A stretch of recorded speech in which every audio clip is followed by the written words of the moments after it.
What's up, everybody? It's your boy, Brandon Blakney, a.k.a. Brandon Lee TV. Welcome back to episode 10, number 10 of the Dukes of the Gridiron Podcast, brought to you by the Believe platform. Appreciate you guys. And thank you to everybody that's been tuning in, commenting, subscribing, liking, and all that good stuff. Now, there's been a lot of headlines going on with college football that we got to talk about. Obviously, leading the way is the news of Jayden Daniels, the LSU superstar QB and player of the year, just notched another trophy as he is your 2023 Heisman Trophy winner. And some people weren't surprised. Some people had him locked in this whole time at that spot. Analysts around the nation spoke about, one, how deadly and exciting and exhilarating Daniels has been on the field, and two, he's been getting some congratulations for some celebrities as well. Who gets your Heisman vote? Jayden Daniels. Listen, people are going to come at me, I know, for the three losses, but dude, if you watch college football every weekend, I have a standing tweet every Saturday. Jayden Daniels is the best player in college football. Jayden Daniels is the best player in college football. He's got 90 plays of 20-plus yards or more. You know what the next closest is, Dan? 61. He's a human highlight film. Over 1,100 yards rushing, over 50 touchdowns. And if you want to talk about over 50 touchdowns, that's Cam Newton. That's Joe Burrow. That's Tebow. That's that type of numbers that he's put up this year. He's the best player I've seen. I'm so interested to see him go to the next level. Well, let me start off by congratulating Jayden Daniels. I hate to say he's the one I voted for, but all the guys deserved it. But that guy's numbers were unbelievable. Hey, he deserved it. Numbers don't lie. Very humble kid, man. I really liked his speech. I'll let y'all hear a snippet of it. This is a dream come true. I want to first give thanks to God, for all the glory. He's my rock, my savior. He blessed me with the talents and ability to get here, all the special people here to develop these skills. To Bo, Mike, and Marvin, you guys are amazing. I enjoy watching y'all, but the competition is never over. I look forward to seeing you guys on Sundays. I'd like to start the thing with a few thank yous. I learned from previous winners, the first lesson in becoming a great quarterback, you got to thank your O-line first. Thank you guys for getting me here today in one piece. I know it wasn't easy. I scramble around a lot, but I love you guys. I have so many coaches to thank. My high school coach, Nick Rogers, he is here. Thank you for believing in a 14-year-old freshman to start on varsity. I probably weighed 140 pounds. I appreciate you. Taylor Kelly, thank you for helping me elevate my game, taking me to new heights and the next level. I want to thank Herm Edwards, Marv Lewis, and Antonio Pierce. Thank you for your leadership and welcoming me when I was at ASU, and thank you for giving me the keys to the program. To Coach Kelly, Coach Frank, Coach Denbrock, and Coach Sloan, and the rest of the LSU football staff, thank you for trusting in me to lead your team. I learned so much from you guys. You took a kid from the West Coast and brought me back down to the Bayou. I'm forever thankful. I want to thank to every single LSU fan for having my back. I never seen fans pouring their hearts into a team like LSU. I really wish I could have brought you back another championship, but that was my plan. But God has other plans for me. Yes, sir. A lot of thanks to give. And, of course, Joe Burrow gave him the shout-out as well. But looking at the numbers, man, 4,946 total yards, 50 total touchdowns, and a 72.2% completion percentage. We're talking about a guy that ran for over 1,000 yards and threw for over 3,000. Was the first player to have 300 passing and 200 rushing in the same game. The comeback story, the veteran. You know what I'm saying? Coming back to make some noise. Now, they lost 3 games, and I'm glad that wasn't held against him because he was the best player in college football, flat out. And they finished the season strong, playing in the toughest conference in college football. Daniels, of course, transferred from Arizona State a couple years ago, came back, and this is his second season with LSU, making some noise. You see the growth and the development when you think of Jayden Daniels and how far he's come as a football player over the last several years, turning himself into a legitimate potential franchise quarterback at the next level for Lucky franchise. I think, he has a chance to be one of the top 3 quarterbacks taken, in my opinion. Like, right after Caleb Williams, Drake May, I'm thinking Jayden Daniels is probably that number 3 guy. Bo Nix, Michael Penix, of course, will be there, and some other guys. So I can't knock you if that's how you're feeling. But, man, the athleticism, the field awareness, the pocket patience, but also being able to just be like on the level of a Lamar Jackson in the open field running the football, but more accurate right now at this stage. And then you just look at the leadership capability, the IQ, the poise, the toughness, and just the game-breaking ability, man. I mean, it's not too many quarterbacks in the league that are going to be able to match that. And we're seeing quarterbacks that can move and make all types of throws on the runs, the Patrick Mahomes, the Jalen Hurts of the world. I'm telling you, Jayden Daniels has a type of skill set where the league is catered to guys like him. He could be very successful in the NFL and win a lot of games, in my opinion. So, it was tough. It was tough. We saw, 4 very deserving guys: Bo Nix, Michael Penix, Maserati Marvin Harrison Jr. as well. But I'll tell you what, man. Straight up, Jayden Daniels ran away with this one. It was a landslide. It really wasn't even close, according to the voters. So, good to see, and everybody's stoked about it. The Heisman fraternity has a new member, so shout out Jayden Daniels, man. Can't wait to see that guy go at it on Sundays. The transfer portal has been nuts the last couple of days, and of course, all eyes are on that team in Boulder and Coach Prime getting it done. It feels like he gets another recruit committed every single day. He took 72 hours, y'all. 72 hours to completely flip this offensive line and bring in some big, physical, and experienced linemen to protect Shador next year, man. And, I mean, we're talking about an experience of over 58 combined starts here. I mean, he's got the number 1 guard coming in from high school, number 1 lineman in the nation coming in. And then on top of that, he's got some big-time transfers coming in. Houston guard Tyler Johnson has 890 pass block snaps, only 2 sacks allowed, only 1 QB hit allowed, with a pass blocking grade of 84.9. Yeah, they need that. On top of that, we mentioned they got 5-star Jordan Seaton coming in. And he had a message for everybody. You got to believe in Coach Prime. Having the opportunity to play with somebody who done it at the highest level, gold jacket level. Very few can say they did that. I got 2 Heisman candidates, Shedeur Sanders, Travis Hunter. You do. They're amazing. You know how they go.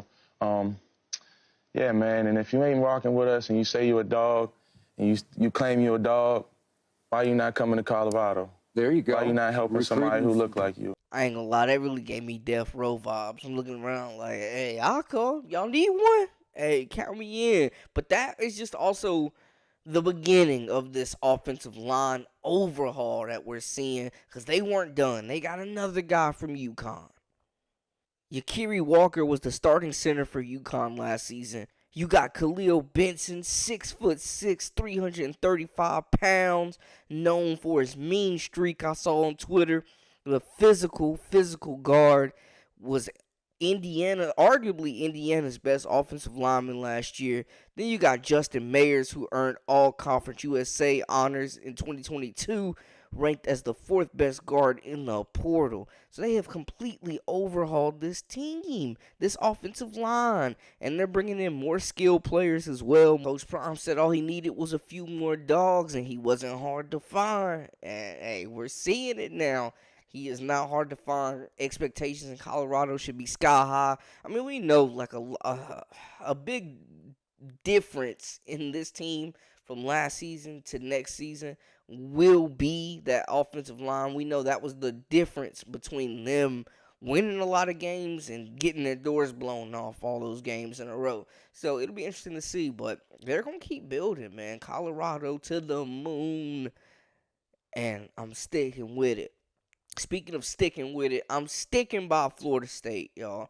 I'm thinking and I'm looking at the college football playoff, and I'm just thinking of how it's going to be evolved next year to 12 teams. But, like, I'm just kind of feeling like, are we doing the right thing here? I feel like we are, but I know some people feel like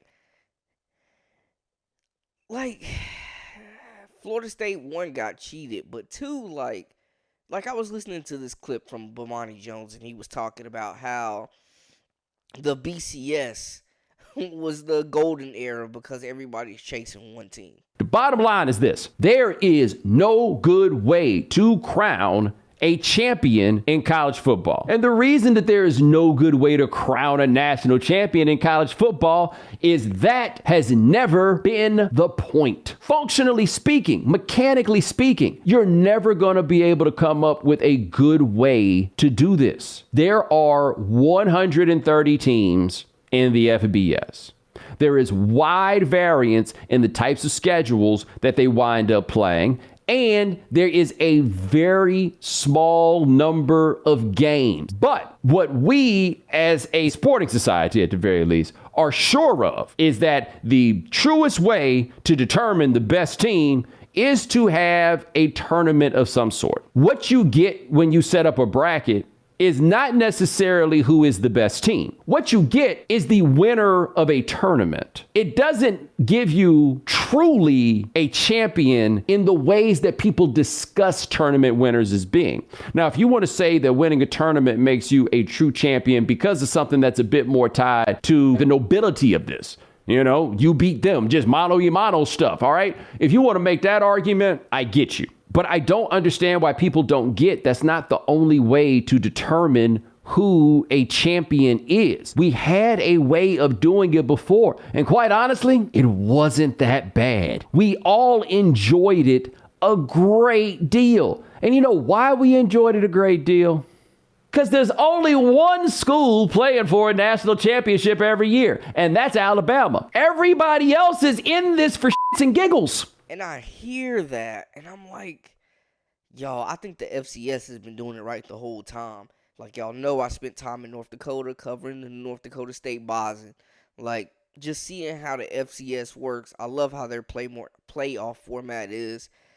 The college game needs more teams, man. If they would have expanded, if the ACC wouldn't have blocked, stalled, and tried to stop the expansion, maybe Florida State wouldn't have got left out. And it's a dang shame they got left out. And everybody's been talking about it.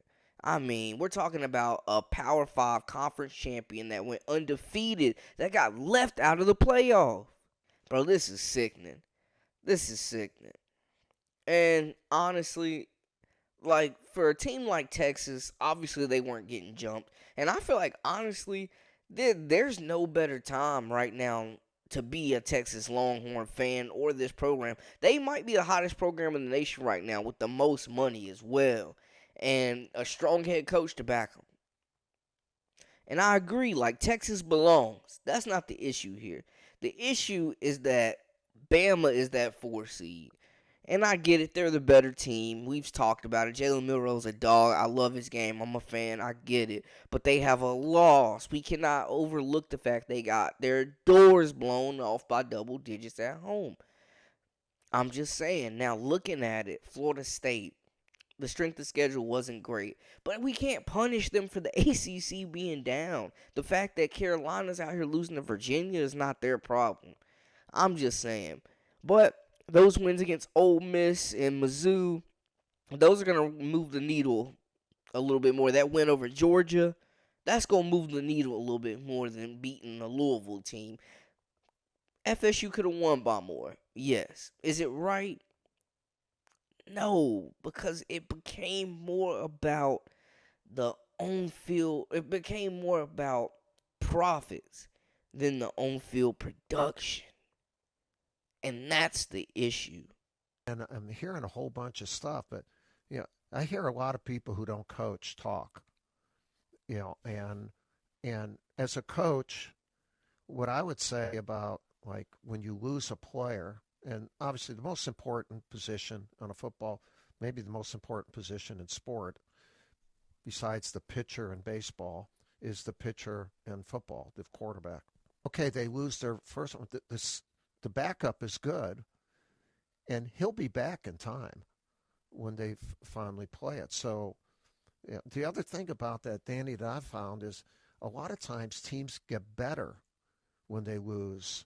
They don't score as much, but people ante up. The resiliency of a team is shown.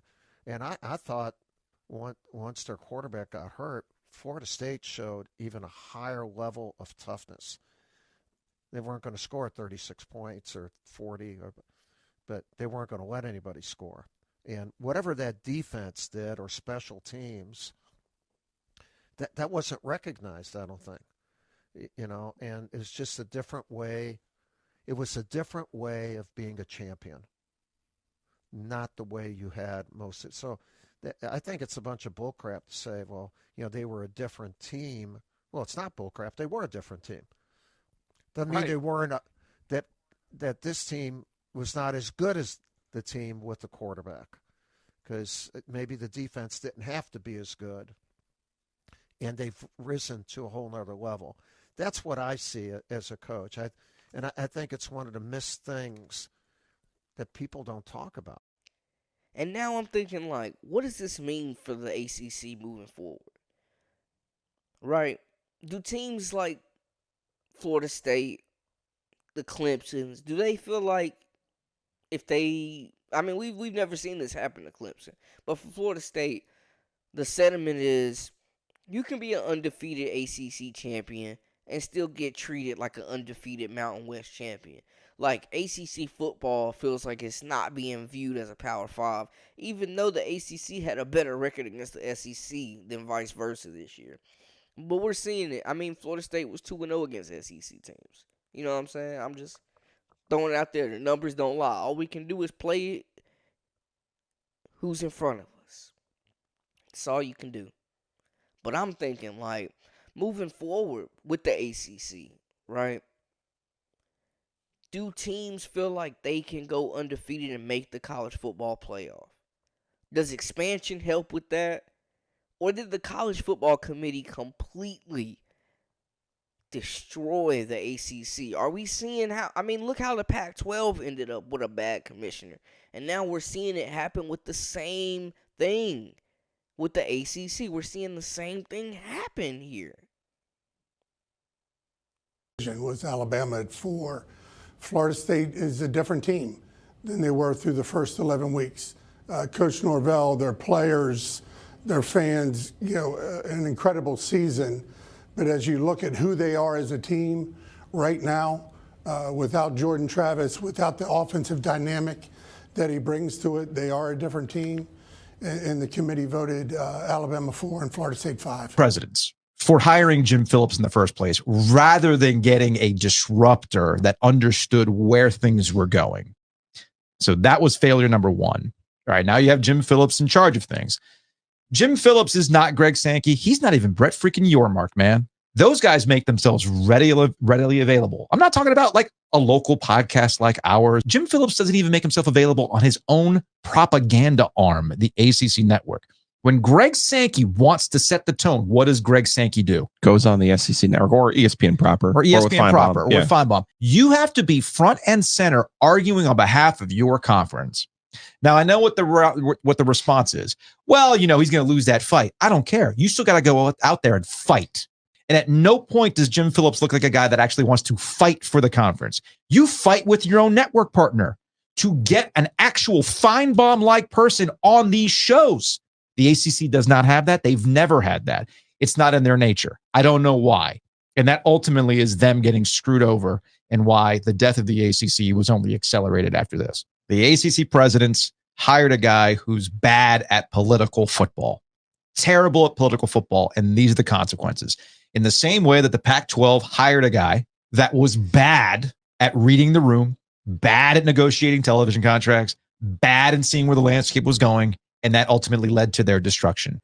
Jim Phillips could be more vocal. He could be more outspoken, more in the light of the camera, demanding, more so in the public eye.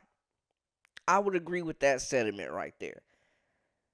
But it's still on Mr. Corrigan, who delivered that fatal news. And it started this whole ordeal that we're going through right now. I mean, it's sickening, right? I mean, to see that opportunity being taken away from those kids, man. We're seeing how much valued the SEC brand is compared to the ACC. We're seeing, I mean, I don't know if this is the fall of the ACC, but it kind of feels like it almost. Like, yeah, we know ACC basketball is always going to be great. Baseball, lacrosse, but football is the one that's moving the needle here. Football is the one that is driving all this conference realignment right now. Football is the moneymaker. Football is the big ticket. And football is where the ACC lacks respect. I'm just like, could this be the end? Could this be the end for the ACC? I think it's lining up how the Pac-12 went out. And we're seeing what's happening with them. I mean, Oregon State don't even have a conference, for crying out loud. The ACC's adding Stanford and SMU and Cal. Okay? Texas is getting snagged. Oklahoma, USC, UCLA. And the ACC is grabbing Cal and Stanford.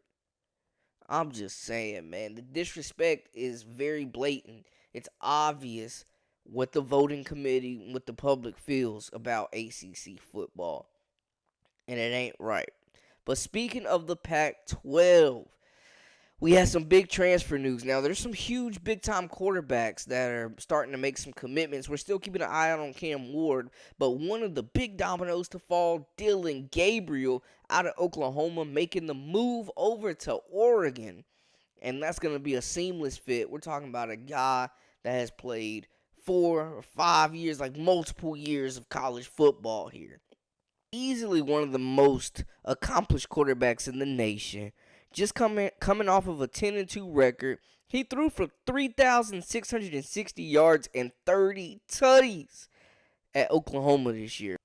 We're talking about a veteran, a guy that's going to come in and have the same experience level as a guy like Bo Nix. And Bo Nix had some praise too. Well, that's I feel almost like once I leave, it's going to be I guess I just have to be a fan again and just watch it from a different point of view. I'm happy that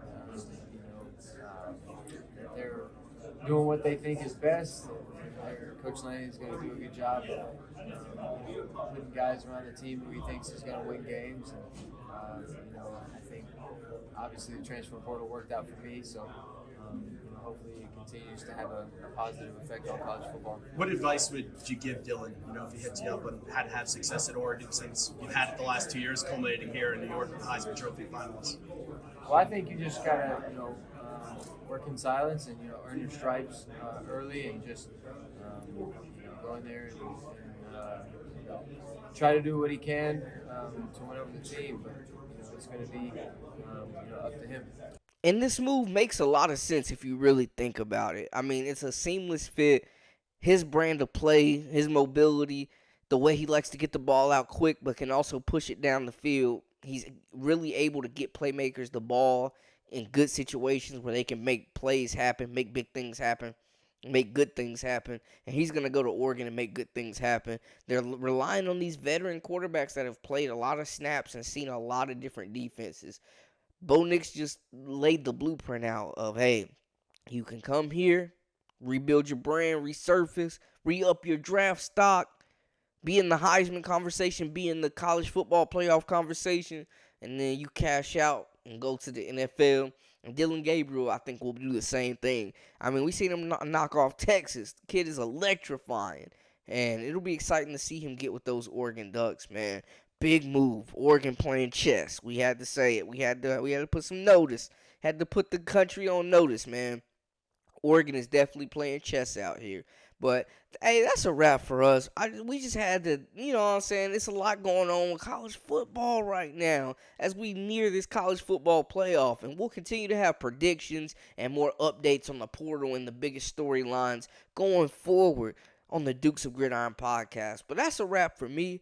For all the latest and the greatest, make sure to hit that subscribe button. I am Brandon Blakney, your host, a.k.a. Brandon Lee TV. Until next time, I'm out.